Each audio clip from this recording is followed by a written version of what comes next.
Mr. Beast ruined Kung Fu Panda 4. Hear me out. 3. This magic number is literally everywhere.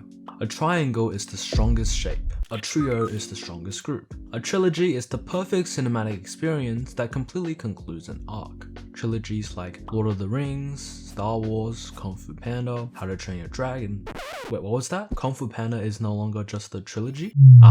Kung Fu Panda 4 has to be good. I mean, DreamWorks is great at sequels. Just look at Puss in Boots 2. I mean, it just has to be good, right? Right? Wrong. The movie was pretty bad and did not live up to its predecessors in the slightest. And the cherry on top is that Mr. Beast was somehow in this movie. Here is how Mr. Beast ruined the Kung Fu Panda franchise. The Kung Fu Panda trilogy was an immediate success and an icon for... Actually, you guys know this. I'm sure you've all seen those Kung Fu Panda STB interlude edits. There is a reason why it stops at 3. You have your first movie, which is a origin story and explains all of the world building, etc. The second movie is a climatic build-up of obstacles and triumphs. The third movie is a satisfying conclusion to all of the character development and the entire story arc. The reason why a fourth movie fails more often than not is that it backtracks the characters and often destroys the significance of the entire trilogy before. Kung Fu Panda 4 takes everything that could go wrong with a fourth movie and just multiplies it by 100. Red flag number 1 was that the movie had the lowest budget out of any Kung Fu Panda movie.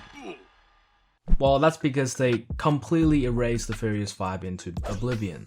No Jackie Chan, no Angelina Jolie. You're telling me Mr. Beast got a speaking role but none of the Furious 5 did? That's absurd, but more on that later. Before this movie, the role of spiritual leader just didn't exist in the Kung Fu Panda world. It's like when your parents invent a new game for you to play so you stop annoying them. And what's worse is that post-replacement is just so unlikable. I don't want to pile onto the Awkwafina hate, but I can't unhear that stupid seagull whenever she talks. Also, the second half of the plot with the chameleon is just completely ridiculous. It feels like they just rephrased what Kai wanted to do in the last movie, but this time the villain has no motive or backstory. The way they ruined so many characters in just 90 minutes is beyond me. Tai Lung now sucks big time. The same "who filled my head with dreams" Tai Lung somehow let go of all his anger and trauma after just a few years in the spirit realm. It could have been a good idea but lacked any kind of execution. You're telling me a few years in the spirit realm somehow rehabilitated all of the evil out of these villains? This guy,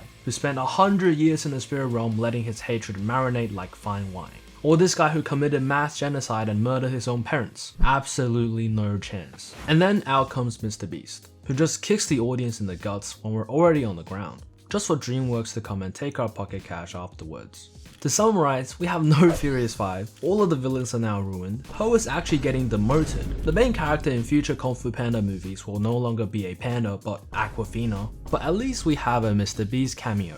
It's like the producers knew this movie would flop with its low budget and terrible script, so they just plopped Mr. Beast into the movie, hoping his influence would scam some extra bucks at the box office. Okay, before all of the Mr. Beast fans come out and cancel me, he didn't single-handedly ruin the movie. The movie was already ruined with or without him. But his presence was the cherry on top that reinforced how the studio views its audience as wallet holders who will flock and support a movie just because it's a big title or it has a cool celebrity.